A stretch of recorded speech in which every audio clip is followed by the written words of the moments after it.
Hey there, I'm John. And I'm Kyle. And today we're going to show you a few tips with Lego Fortnite that hopefully you have never seen before, so you do not die like us. Let's start with fall damage, the toxic killer in most games. If you fall, do a power attack when you hit the ground, and you'll take no damage. Simple. What about an item that actually makes you immortal? So instead of dying, the Totem of the Immortal lets you survive with 1 HP. It is disposable, so only equip it when you need it. If you keep dying from heat, cold, or starvation, there's one item you can use to solve all of your problems, the Hardy Totem. This charm gives you extra hearts and regenerates itself as long as you don't lose your temporary hearts. And if you do lose them, don't worry. You just eat something and wait for them to regenerate. The best heal in the game is the Snowberry Juice. It's super simple to make, and if you struggle getting the snowberries themselves, make sure you go into the snow biome when it's day, as it's warmer. If you hold a torch in your offhand, you'll bypass the slow effect. And if you struggle with those two, make sure the tip earlier we said around the hearty charm. If you're anything like me, and you love a little danger in your life, you should try hanging out in caves, because you can find super valuable loot in creepy caves. Just make sure you put down a bed as a spawn point before you go in, and make sure that you mark the entrance on your map. Also, since caves have different exits, you can place another marker at an exit, and then you can use the cave as like a quick path between different parts of the map. If you're also struggling with the darkness in the caves, no problem, throw down a campfire. It gives off a lot more light than the torch. You can throw them down anywhere,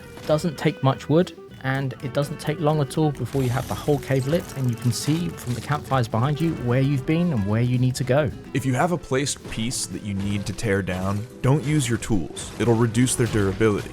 Just punch the thing till it breaks. Your fists do a lot more damage and you'll always have infinite hands.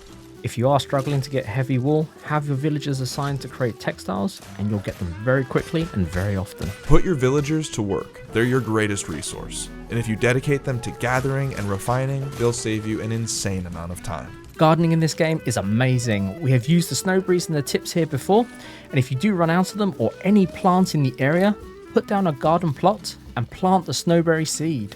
When they do actually pop up a few seconds later, hit them 5 times with your hands and you'll get a free snowberry and a vine for each tile. Do remember though that you want to be hitting the plant, not the base, or else you'll destroy the base. Upgrading is huge in this game. There's nothing worse than being 800 miles away from home in a lava cave surrounded by precious bright core and all you've got is a low-level pickaxe.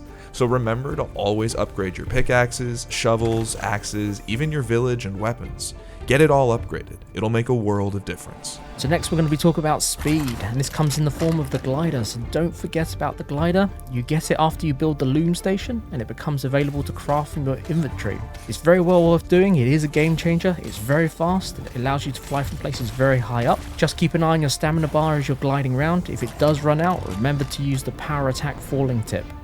And finally, the fastest transportation in the game comes after the loom. Just build a dynamic foundation with some balloons, which come from the toy tab in your inventory, stick a thruster on it, plus an activation switch to fire it on and off, and set off into the bright blue sky for adventure. It's easy and fast. If you ever do need to come back down from this, you just basically place some building mats, like some walls, and it will actually slowly weigh down the platform, and you'll then be able to get back to the ground. Great way for traveling very long distances, and especially moving between biomes. And that's it. Thanks for watching the video. Let us know if there's any tips that we missed, or maybe some changes that have come from patches. We'd love to hear your feedback, and see you in the comments. Later.